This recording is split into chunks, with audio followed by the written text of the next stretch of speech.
Salam sejahtera, Anda bersama saya Salvinus Saribun untuk Berita Bonituri TV malam ini.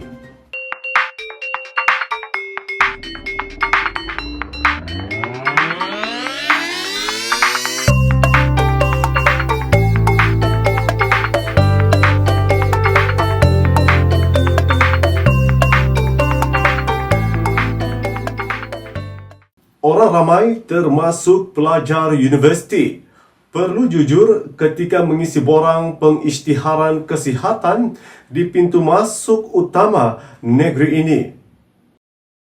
Pelajar institusi pengajian tinggi dan orang awam yang pulang ke Sabah samada dari Semenanjung Malaysia atau luar negeri diminta bersikap jujur semasa mengisi borang pengisytiharan kesihatan ketika tiba di pintu masuk utama negeri ini.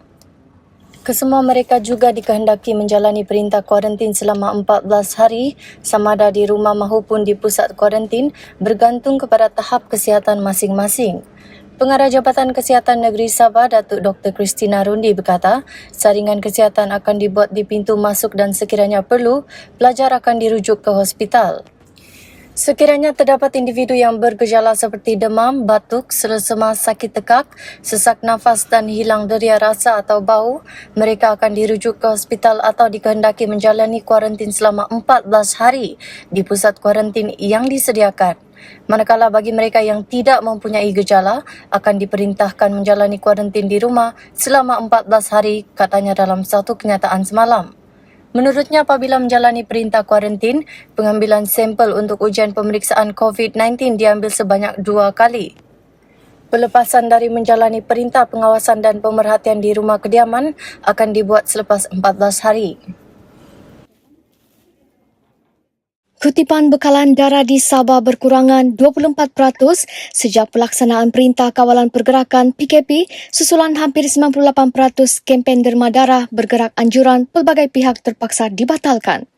Pengarah Kesihatan Sabah, Datuk Dr. Christina Rundi berkata, keadaan itu dijangka berlarutan sepanjang bulan Ramadan dan musim perayaan. Sehubungan itu, katanya program derma darah perlu diteruskan bagi memastikan bekalan darah di semua hospital tidak terjejas akibat wabak COVID-19 kerana masih terdapat pesakit thalassemia dan individu yang menjalani pembedahan memerlukan bekalan darah. Satu garis panduan tata cara pengendalian aktiviti pendermaan darah dikeluarkan Kementerian Kesihatan bagi menjamin keselamatan penderma, katanya dalam kenyataan media semalam. Datuk Dr. Christina berkata pendermaan darah secara temu janji adalah diutamakan untuk mengekalkan penjarakan sosial. Menurutnya, unit tabung darah hospital juga menyediakan perkhidmatan mengambil dan mengantar kumpulan kecil penderma darah ke hospital atau lokasi pendermaan darah.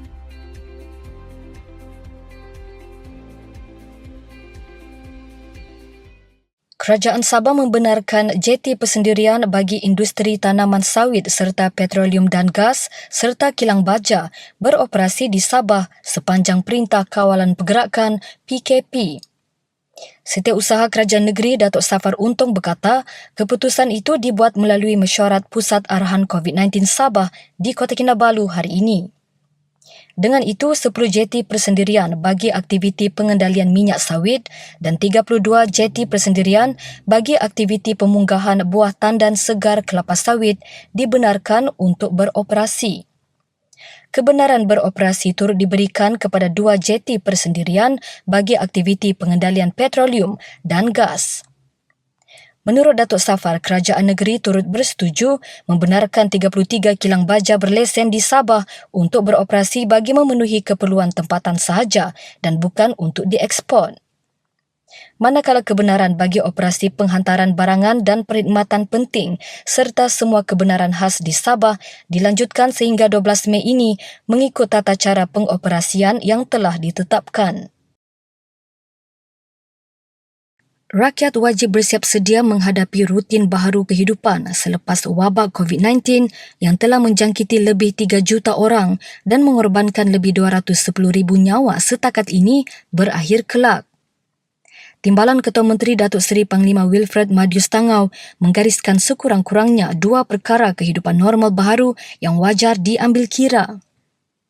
Dalam konteks ini, beliau yang juga Menteri Perdagangan dan Perindustrian serta Presiden Pertubuhan Kinabalu Progresif Bersatu APKO mengesyorkan rakyat untuk mempergiatkan lagi inisiatif dan berinovasi dalam penanaman makanan seperti padi, pelbagai jenis ubi dan sayur-sayuran, lebih-lebih lagi yang boleh tahan lama selain mempertingkatkan lagi sektor penternakan dan perikanan. Datuk Seri Madius berkata, telekomunikasi juga amat penting, terutama kabel fiber kerana era selepas COVID-19 bakal melihat pengurangan kontak secara fizikal. Katanya sesi persekolahan dan pembelajaran serta mesyuarat-mesyuarat akan dilakukan secara atas talian. Jelasnya rutin kebiasaan baharu mewajibkan kita untuk berada dalam era digital dan semua realiti ini harus diterima dan dihadapi dengan tangan dan hati yang terbuka seandainya kita mahu terus progresif dan makmur.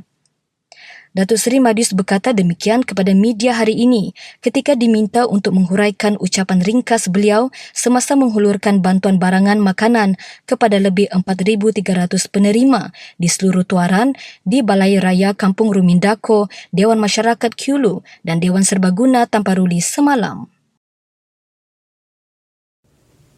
Dewan Bandaraya Kota Kinabalu di BKK telah melaksanakan proses disinfeksi nyah kuman di 102 premis di sekitar bandaraya dan lebih banyak premis akan melalui proses itu sehingga akhir tempoh PKP. Mayor Bandaraya Kota Kinabalu Datuk Nordin Siman berkata antara premis yang telah melalui proses berkenaan ialah 6 pasar awam di mana proses nyah cemar dilakukan setiap hari. Di Nyakuman ni, disinfeksi ni, and then kita sudah buat 102 kali disinfeksi seluruh kawasan-kawasan anu lah. Ini pasar awam dan juga pusat-pusat yang didapati berbahaya lah, macam di surau, masjid dan juga sebagainya lah. Pejabat-pejabat kerjaan kita terus buat. Kalau pasar-pasar ni setiap hari lah. Setiap hari. Akan berterusan dan secara besar-besaran lah. Datuk Nordin berkata demikian kepada media selepas melawat proses disinfeksi di kawasan kaki lima dan tempat letak kereta di sekitar Kota Kinabalu petang tadi. 26 kaki tangan di BKK dari pelbagai jabatan terlibat dalam proses berkenaan yang dijalankan di Pasar Awam, Jalan Tun Fuad dan di kawasan Segama dan Sinsuran. Beliau turut menyampaikan penghargaan ke atas kerjasama diberikan pelbagai pihak termasuk sektor swasta untuk menjayakan program ini. Kita amat berterima kasih kepada pihak ni business community yang membantu kita untuk melaksanakan semua program ini. Smart partnership antara kita semua lah, antara di BKK dan juga di private sector. Jadi private sector punya contribution amat penting sini dan mereka amat supportive kepada usaha-usaha Dewan Bandaraya untuk melaksanakan program disinfeksi ini. Pasukan Polis Marin PPM menahan 55 individu atas pelbagai kesalahan di perairan Sabah sepanjang tempoh Perintah Kawalan Pergerakan PKP. Komander PPM Wilayah 4 Sabah Asisten Komisioner Muhammad Padri Ali berkata, mereka ditahan kerana ingkar PKP serta kesalahan berkaitan pendatang asing tanpa izin parti dan penyeludupan. Tangkapan terbaru di daerah Tawau semalam apabila PPM menahan 4 warga negara Filipina yang gagal menunjukkan dokumen diri yang sah selain ingkar PKP kerana memancing di laut. Yang terbaru di Tawau kita berjaya buat tangkapan 4 orang warga Filipina yang tiada IC dan antara dasar mereka ini untuk memancing di laut. Dan juga kita buat rampasan sebuah speedboat dengan kuasa kuda 200 horsepower. Jadi tangkapan ini kita serahkan kepada RTD Tawau untuk sesuatu lagi. Beliau berkata demikian pada sidang akbar selepas melakukan tinjauan dan pemantauan di perairan Kota Kinabalu petang semalam. Saya melihat sepanjang tenure kita pada petang ini, saya berbuah hati di mana kita lihat kematuhan oleh warga maritim, terutamanya penduduk Pulau Gaya, mematuhi PKP yang sedang berkuasa pada hari ini.